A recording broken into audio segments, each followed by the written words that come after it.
semuanya, apa kabar Sobat Tarswa? Balik lagi nih di podcast Tarswa, Tempat seru untuk cerita bersama HMP Ganesha.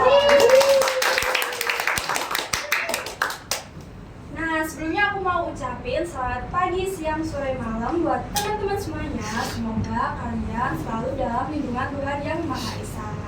Nah, sebelum kita ngomong panjang lebar nih, kita kenalan dulu nggak sih? Nggak afdol kalau kita belum kenalan. Karena ada pepatah yang mengatakan kalau tak kenal maka tak sayang. Oke, kenalin dulu. Namaku Reynaldia Pradesti dan bisa dipanggil Reina. Aku dari Divisi Sosma, Sosial Masyarakat di HMP Ganesha. Nah, pada kesempatan kali ini, aku diberikan amanah untuk menjadi host di podcast episode 16. Nah, tentunya aku nggak sendirian nih teman-teman. Selama beberapa menit ke depan, aku bakal ditemenin sama penghuni divisi tetangga. Yuk kenalan dulu yuk Mas. Halo Sobat Tersua, kenalin aku Danar dari Divisi Minat Bakat HMP Ganesha, Pendidikan Sejarah UNS 2024. Dan kali ini kita bakal bahas tentang topik yang lagi tren di kalangan anak muda. Wah, topik apaan tuh Mas Danar? Tema podcast hari ini adalah HTS. Itu bukan nama status ya? Atau bukan teman seangkatan? Wah, HTS yang bener aja. Loh, enggak dong, HTS itu di sini beda. Iya kah? Jadi apa nih Mas Danar HTS? HTS di sini itu adalah singkatan dari Hiruk Pikuk Tiap Semester. Oh alah, jadi bukan HTS hubungan tanpa status ya Mas? Bukan kayak kamu sama dia nggak sih? Waduh, bukan dong Mbak, aku mah orangnya ngasih kepastian terus Mbak, cuman dianya aja Mbak. Yang benar. Bener. Wah, yang sabar ya Mas Danar. Semoga segera dapat gantinya ya Mas. Amin. Oke, balik lagi nih di topik kita pada episode kali ini, yaitu HTS, Hiruk Pikuk Tiap Semester. Nah, kalian pada penasaran nggak sih kita bakal ngobrolin tentang apa? Pastinya obrolan kita hari ini itu bakalan menarik banget, dan kita juga akan menghadirkan bintang tamu yang pastinya bakal memberikan informasi dan sharing-sharing pengalamannya seputar dunia perkuliahan dari yang sudah berpengalaman jauh hingga baru masuk ke dunia perkuliahan baru-baru ini, yang pastinya nanti bakalan seru dan gak ngebosenin, dan tentunya bakal memberikan manfaat bagi para pendengar Sobat Tersua. Bener banget nih, kira-kira siapa ya bintang tamunya? Kalian penasaran nggak sih? Kasih tepuk tangan buat Mas Nasta dan Rashida. Selamat datang. Oke, gimana nih kabarnya Mas Nasta dan Mbak Rashida? Mungkin bisa dijawab satu terlebih dahulu, mungkin dari Kalau aku alhamdulillah baik, alhamdulillah. Salah ya? Mas Nasta, gimana nih? Ya kalau saya alhamdulillah waras. Oke, bisa kenal terlebih dahulu satu-satu. Hai, aku Rosida Nurhalima, bisa dipanggil Roshi, Roshida atau Sida juga boleh. Aku dari Pradi Pendidikan Sejarah Angkatan 23. Hai. Halo, salam kenal Rosida. Salam kenal. Salam kenal Rashida. Ya, perkenalkan nama saya Nasta dari Pendidikan Sejarah Angkatan 2024. Enggak, Angkatan 2021. Oh, 21 ya Mas? Iya. Kalau 24 berarti Dewi Maba berarti? Iya, kan saya masih pengen kelihatan muda. Oh iya, emang muda sih Mas. Salam kenal Mas Nasta. Salam kenal Mas Nasta. Salam kenal Salam kenal. Rashida. Dan aku sendiri adalah mahasiswa angkatan 22 ya, yang sedang menjalankan studi di semester 4. Nantinya juga aku bakalan sharing-sharing bareng nih sama Mas Nasta dan Rashida buat cerita bagaimana sih hiruk pikuk, lika-liku, dan rasanya menjadi mahasiswa versi pandangan masing-masing dari tahun per tahun. Yap, betul banget. Belum lagi Mas Nasta ini sudah sampai menerbitkan buku ya Mas? Nanti bakal bahas kita lebih lanjut ya. Yang pasti Mas Nasta ini udah memiliki pengalaman yang lebih panjang dibandingkan teman-teman yang ada di sini. Wah, betul banget nih. Oke, jadi sekarang kan sudah pada kenalan nih. Oke, langsung aja ya kita balik ke topik pembahasan hari ini. Jadi aku dan Danar bakal ngasih beberapa pertanyaan nih buat Mas Nasta dan Roshida. Oke, buat pertanyaan pertama mungkin dari Mas Nasta dulu ya. Jadi aku mau tanya ke Mas Nasta, selama menjadi mahasiswa tuh Mas Nasta dulu apakah sempat kepikiran buat jadi mahasiswa kupu-kupu atau memang dari awal masuk kuliah Mas Nasta itu udah punya planning buat ikut organisasi, bikin lomba-lomba, bahkan volunteer atau hal-hal di luar akademik Mas? Mungkin Mas Nasta bisa diceritakan sedikit, flashback sedikit di masa-masa awal perkuliahannya Mas Nasta. Cek. Jelas ya suaranya? Jelas. Jelas Mas, sama. Ya, kalau dulu itu apa ya, kan untuk ini ya, jadi latar belakang itu dulu kan masuk di 2021 itu kan masih pandemi. Itu apa ya, dulu aku mikirnya mungkin nanti kuliah itu ya kan masih online, jadi waktu itu emang terbatas untuk ikut kegiatan, terutama kegiatan offline. Cuman waktu itu aku tekadin diri untuk coba dulu sesuatu. Waktu itu ikut namanya ILS, apa ya namanya, lupa. Pokoknya itu sekolah kaderisasinya WNS, itu ikut itu dulu. Karena dari awal kan pengen punya bayangan ini kampus tuh kayak apa, kebiasaannya atau gimana lingkungannya dan segala macam. Nah, terus setelah itu mungkin karena ngerasa nggak cocok di BEM, akhirnya coba di Hima HMP ya. HMP itu waktu itu ada pembukaan panitia pengurusan itu di semester 2 itu, akhirnya ikut. Terus sembari itu juga ikut volunteer juga, beberapa ikut volunteer, ikut kepanitiaan buat tambah-tambah pengalaman. Jadi kalau untuk kupu-kupu mungkin apa ya, enggak sih, karena kan kata orang-orang tuh kalau bisa kuliah itu cari pengalaman sebanyak-banyaknya, baik itu di dalam kelas maupun di luar kelas. Ya udah, habis itu aku ya manut lah kata orang-orang kan, siapa tahu punya banyak pengalaman di sini. Oh, tapi kan kupu-kupu enak Mas, nggak capek kalau misalkan pulang kuliah terus ngampus ataupun ada apa gitu kan capek toh Mas? Ya, apa ya, kalau kupu-kupu itu kan identik sama ini ya, nggak punya teman karena kuliah pulang temennya cuma di kelas aja. Kalau punya teman di organisasi itu kan lebih apa ya, lebih plural, banyak teman-temannya. Terus dari nggak cuma di teman kelas prodi pendidikan sejarah, tapi ada kenalan dari prodi lain, bahkan fakultas lain. Ya bisa kenal banyak orang, termasuk ya kan punya kenalan seseorang secara sih. Oh, berarti ada cewek ya Mas? Ya ada cewek kan, dapat cewek gitu dari prodi lain. ya itu benefitnya. Jadi itu ya teman-teman, silakan ikut organisasi supaya kalian bisa mendapatkan pasangan seperti itu teman-teman. Mas Nasta selain ikut HMP itu Mas Nasta apa juga ikut UKM itu Mas di lingkungan kampus? Ya, kalau UKM itu awal aja, waktu itu ikut futsal kan, ya UKM futsal di KIP. Itu alhamdulillah kebetulan waktu itu mau ada olimpiade, namanya olimpiade kampus ya, sama Olympus. Itu kan lomba antar fakultas. Alhamdulillah waktu itu ikut kepilih juga di KIP. Cuman habis itu apa ya, sedikit vakum ya, mungkin karena di kepengurusannya futsal itu kurang ada kejelasan. Jadi ya waktu itu udah nggak terlalu intens di futsal. Terus sama mungkin kalau di luar ikut beberapa volunteer, kayak waktu itu pernah ikut volunteer tentang anak-anak itu. Kan ini cuman pengen tahu aja loh, saya ini cocok nggak sama anak-anak. Terus akhirnya coba-coba.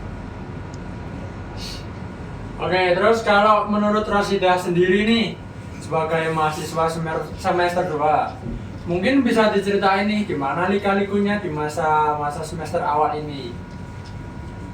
Kalau yang pertama tuh pasti semester awal tuh erat kaitannya dengan penyesuaian dan adaptasi ya. Yang pertama tuh soal kemandirian.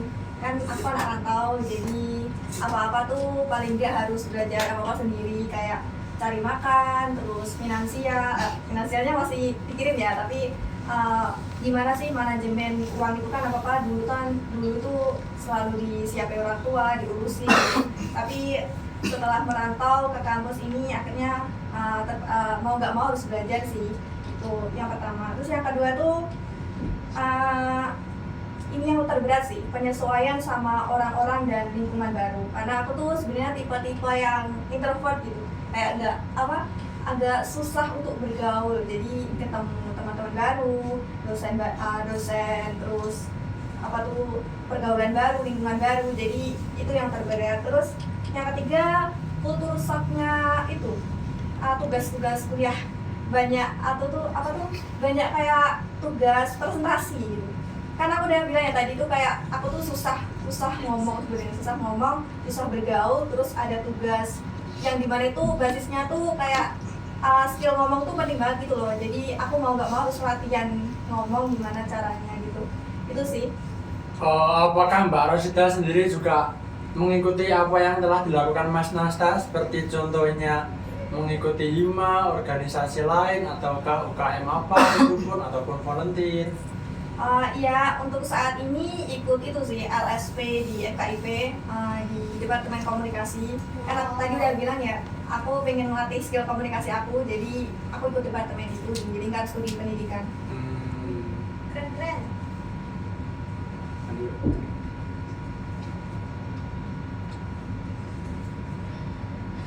Sebentar, nanti dikat. Nah, biasanya kalau topik hirupikuk itu kan isinya sambatan. Nah, cuman kali ini kita pengen denger nih versi Mas Nasa terkait proses perubahan yang terjadi dalam diri kita semakin dewasa itu semakin dihadapkan dengan realita yang kadang nggak sesuai sama ekspektasi versi Mas Nasa. Karena hidup kan itu kadang-kadang itu kadang giting ya, kadang kidding. Kadang giting. Ini dong. Kadang giting maksudnya. Nah, jadi misalnya nih Mas Nasa itu udah punya kedepannya bakalan memplanning gini, tapi ternyata planning Mas Nasta itu nggak sesuai sama realita Mas Nasta. Nah, itu gimana tanggapannya versi Mas Nasta? Ya, kan ini juga ada pepatah ya, kita yang merencanakan Tuhan yang menentukan.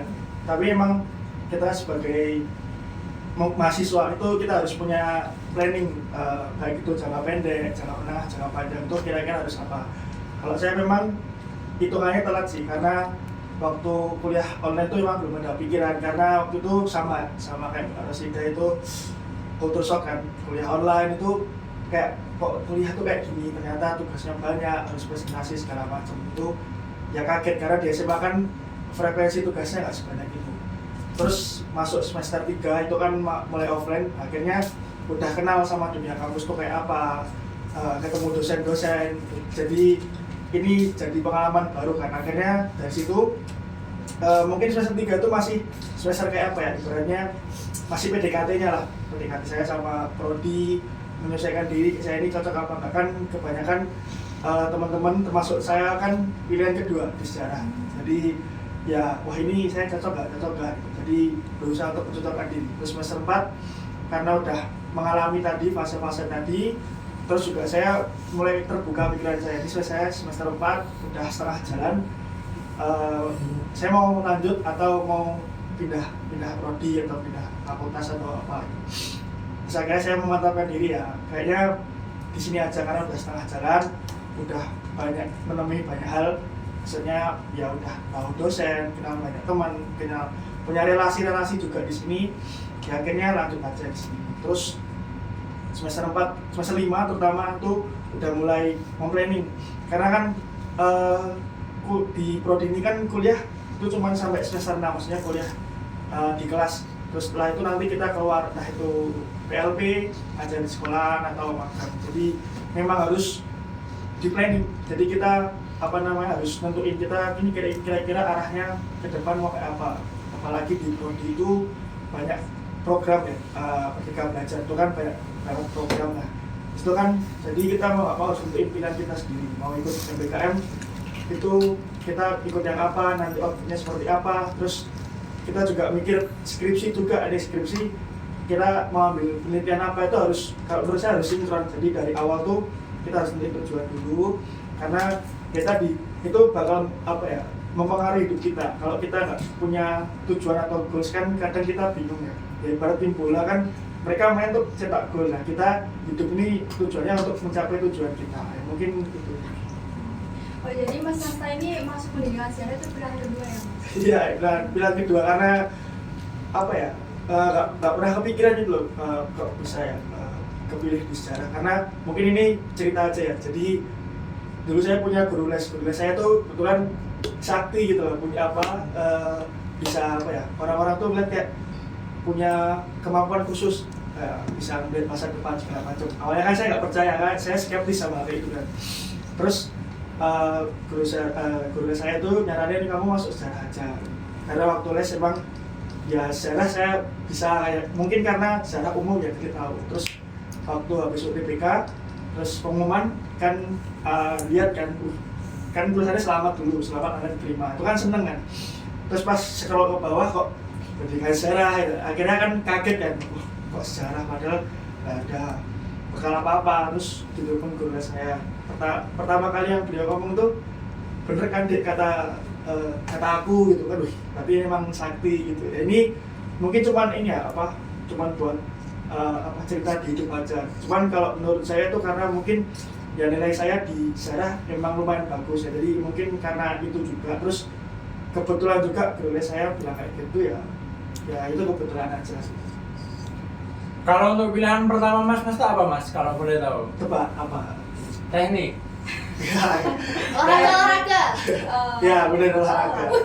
F-core berarti ya Mas? Ya, dulu emang sering olahraga, terus kan nggak nyambung ya, olahraga terus ke sejarah kan nggak nyambung. Cuman ya Tuhan punya rencana lain.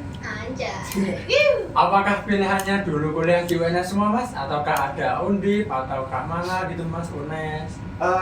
Dulu tuh kepikirannya kalau olahraga itu kan yang bisa nerima, kan saya sosum itu di UNES, karena di dekat-dekat sini tuh yang bisa itu antara UNES sama UNES.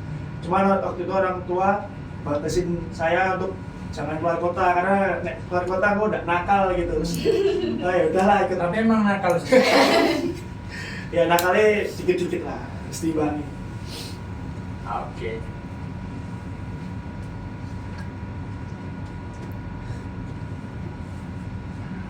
Oke, aku mau tanya juga nih sama Rosida. Ketika menjadi mahasiswa, pasti dibilang gampang juga enggak, dibilang sulit juga sesulit itu, apapun masih bisa dilewati ya Mbak Rosida. Yang penting punya prinsip yang kuat banget buat dijadiin motivasi untuk dari sendiri kan nih. Gimana Mbak? Kalau soal motivasi sih yang paling utama dan terkuat itu menurut aku tuh itu ya, aku sebagai hamba Allah ya. Jadi selama semua aktivitas itu, karena kalau kita punya mindset aku adalah hamba Allah, kita adalah hamba Allah, itu pasti melakukan yang terbaik ya. Jadi semua aktivitas, entah itu belajar, berproses, dan bertumbuh itu semua adalah bentuk ibadah kepada Tuhan Yang Maha Esa. Jadi kalau punya mindset itu kan ibadah sama Tuhan ya, pasti kita ingin melakukan yang terbaik. Jadi itu sih mindset utama. Terus yang kedua, motivasi yang kedua itu soal orang tua dan keluarga. Kan aku selalu ingat bahwa untuk mencapai ini, untuk sampai di sini kan bukan cuma perjuangan dari aku, tapi juga perjuangan dari orang tua, keluarga, dan orang-orang di sekitar. Jadi kalau aku ingat mereka tuh, itu sih yang buat aku bertahan, prinsip itu. Kalau Mbak Rena sendiri, aku mau tanya, boleh nggak nih Mbak? Kalau aku juga ditanyain kalau di sini. Iya. Kalau menurut pandangan Mbak Rena, semester 1 sampai 4 ini apakah sudah merasakan lika-liku perkuliahan ini Mbak selama 2 tahun menjelang 3 tahun ini? Gimana sih Mbak rasanya kuliahan selama ini Mbak? Mungkin bisa dijelaskan. Oke, aku mau sedikit cerita ya. Tapi ini mungkin ceritanya dari sudut pandang aku. Aku merasa dari semester 1 sampai semester 4 itu tuh semester 4 adalah semester yang terberat kalau menurut aku. Dikarenakan apa? Karena aku merasa itu semakin nambah semester itu semangat kuliahnya itu semakin turun gitu, nggak kayak di awal-awal kuliah itu kan masih semangatnya gitu. Ditambah lagi apalagi di semester 4 ini itu kan mata kuliahnya metode semua ya, jadi ya setiap matkul itu harus disuruh bikin proposal. Nah ini adalah tantangan buat aku, karena aku kan anaknya mageran banget, terus jadi gimana ya aku harus bagi-bagi waktu, apalagi di semester ini itu tuh pertama kalinya aku juga join organisasi. Jadi buat teman-teman yang belum tahu, aku tuh masuk HMP itu mulai dari semester ini. Jadi periode sebelumnya tuh aku belum ikut HMP. Jadi kerasa banget gimana tuh cara bagi waktu antara kuliah, ngerjain tugas, ditambah lagi berorganisasi. Gitu sih Mas Dana. Oke, aku mau tanya lagi nih ke Mas Nasta. Mas Nasta itu kan sekarang sudah nerbitin buku ya Mas? Anjay. Sama jurnal-jurnal juga ya Mas? Itu awal ceritanya gimana Mas? Kok tiba-tiba bisa kepikiran nerbitin buku di semester 6 ini? Mungkin bisa dikasih tahu juga ya Mas, bukunya itu seperti apa?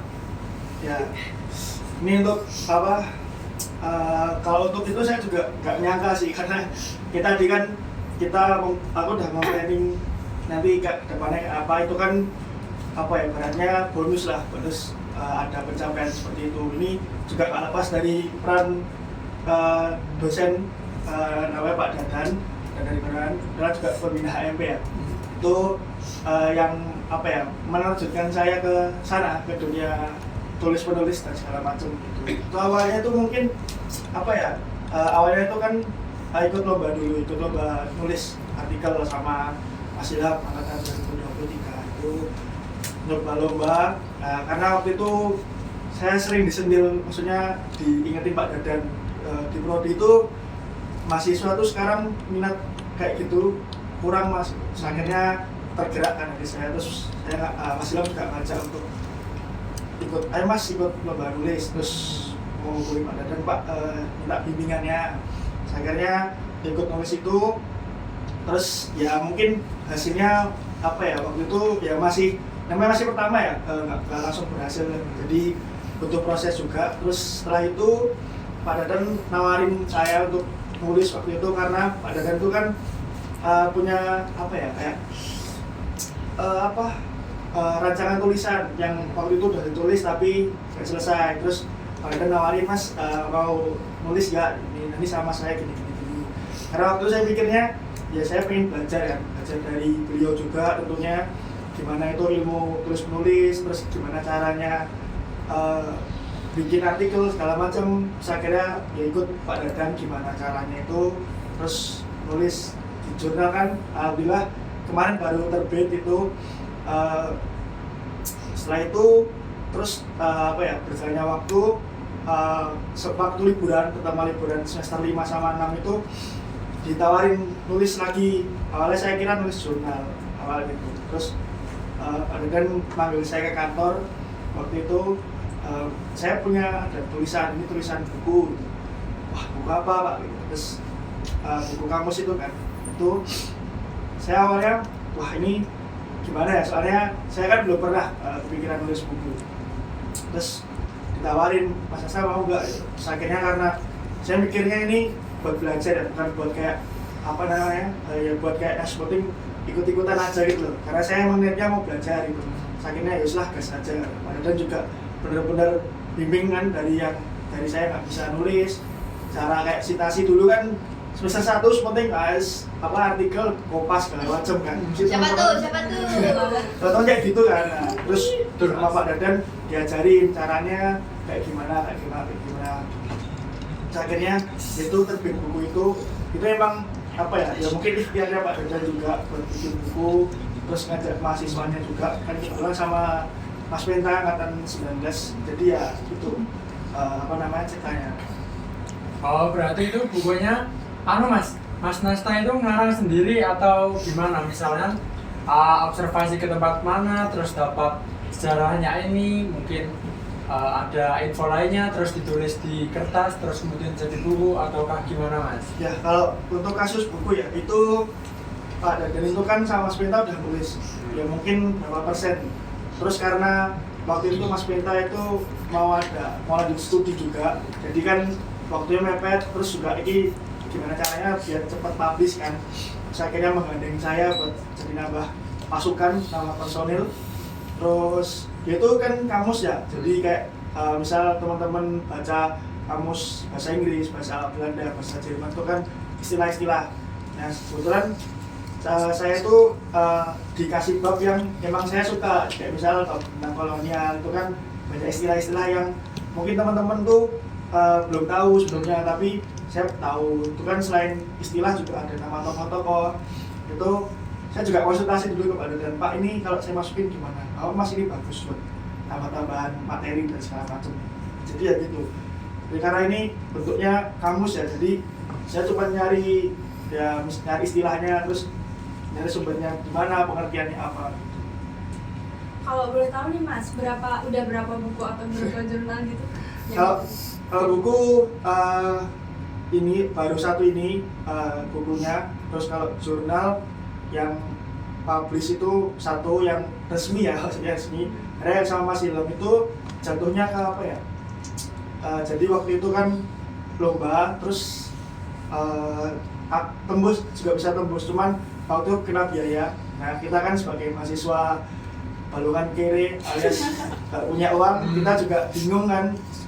Akhirnya yaudah kita ikut dari panitia, akhirnya ditembusin itu jadi ya prosedering kalau nggak salah. Jadi proceeding, jadi ya mungkin tulisan-tulisan dari rekan-rekan yang ikut lomba itu jadiin satu, terus akhirnya terbitin situ. Terus sama yang satunya itu sama teman saya juga, jadi bertiga, Pak dan teman saya sama saya itu tulis juga. Tapi alhamdulillahnya udah diterima kan. Kalau jurnal itu kalau udah diterima itu ada LOA-nya, lembar pengesahan, itu tinggal nunggu publikasinya. Oke, aku mau tanya lagi ke Rosida.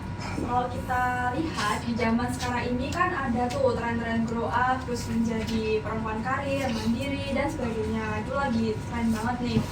Nah, kalau versi Mbak Rosida sendiri, gimana nih? Apa mungkin Mbak Rosida itu sudah punya wishlist atau plan buat beberapa tahun ke depan? Atau gimana nih Mbak? Kalau menurut aku istilah grow up mandiri gitu ya. Iya. Mandiri itu kalau menurut definisi aku tuh nggak melulu soal apa-apa bisa sendiri gitu ya. Mandiri menurut aku tuh kayak kita bisa memaksimalkan potensi yang kita miliki, dan itu bisa memberi dampak bukan cuma untuk kita sendiri tapi orang lain kayak keluarga, teman dekat gitu misalnya. Terus dari proses itu tuh semoga aku bisa untuk grow up. Untuk plan kedepannya sih ya, karena aku masih semester awal ya, jadi kayak pengen coba-coba hal baru gitu, kayak ikut organisasi, kepanitiaan, terus mencoba menggali bakat aku gitu. Itu sih. Kalau setelah lulus kuliah, Mbak Rosida udah ada tuh planning mau ngapain gitu? Mau lanjut Kedepannya kemana mau gitu? gimana? Insya Allah sih tujuan awalnya pengen jadi guru sejarah sih ya. Berarti dari awal udah pengen jadi guru ya? Ya enggak sih awalnya dulu. Ya sebenarnya aku suka sejarah, tapi untuk menjadi tenaga pendidik itu emang baru-baru ini, maksudnya kayak kesadarannya gitu loh. Tapi kalau sejarah emang suka, tapi untuk jadi seorang guru tuh iya baru-baru ini sih. Terus untuk planning kedepannya, yaitu planning pertama kan banyak ya, kita harus persiapkan cabang-cabang planning kalau tidak kesampaian gini gitu. Emang tujuan utamanya jadi guru, tapi kalau bisa ya pengen lanjut S2 gitu sih. Amin. Jadi sejarah itu emang pilihan pertama dari Rosida? Iya, walaupun di rapot itu ini aneh ya.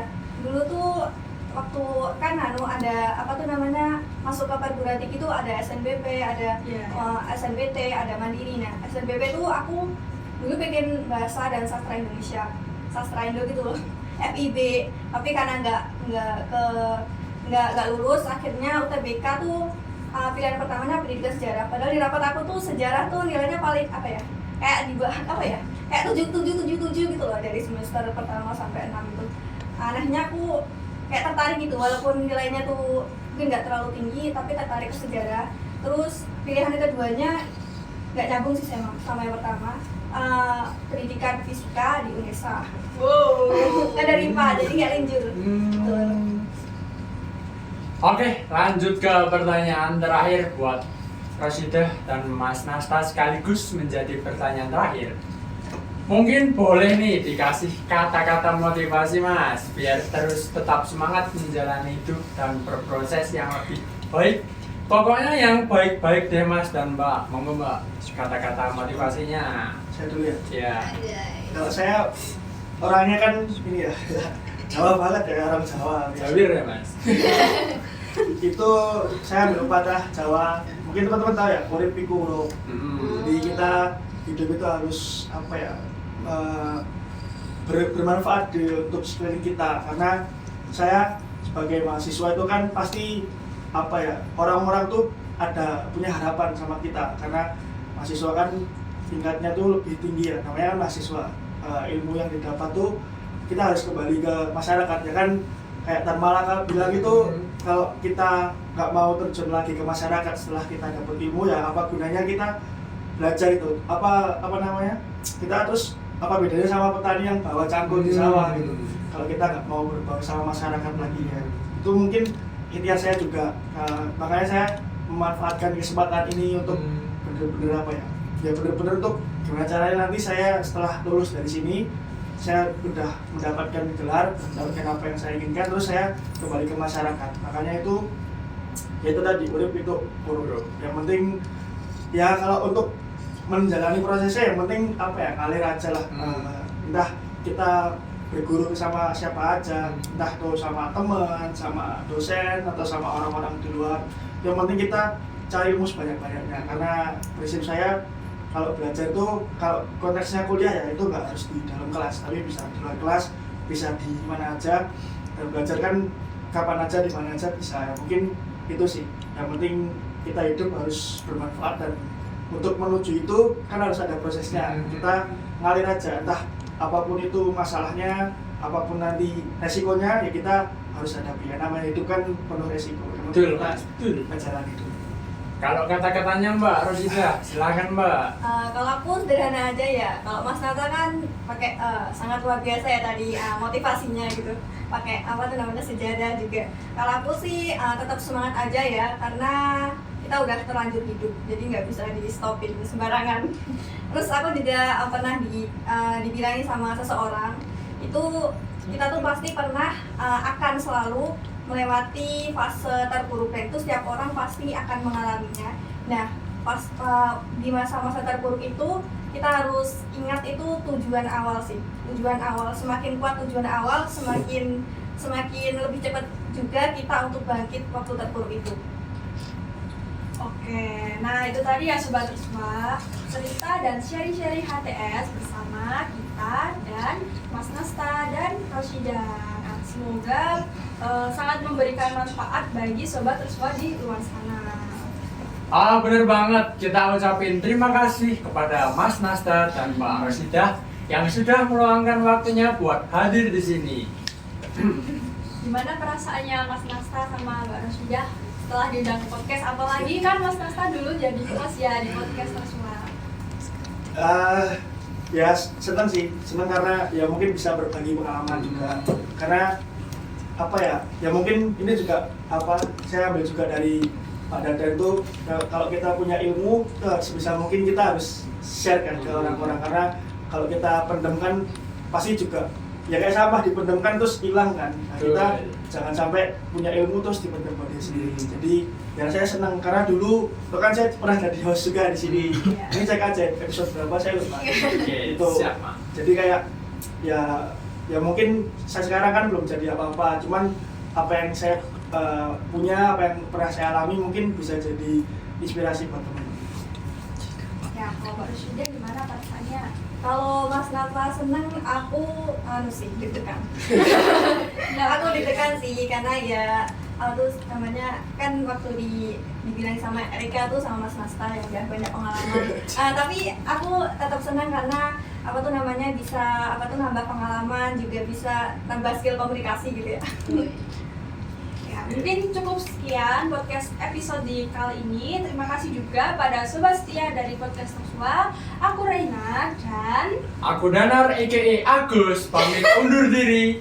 Dari kami jangan lupa terus pantengin podcast Tersua di YouTube dan Spotify, and see you next time. See you. Dadah.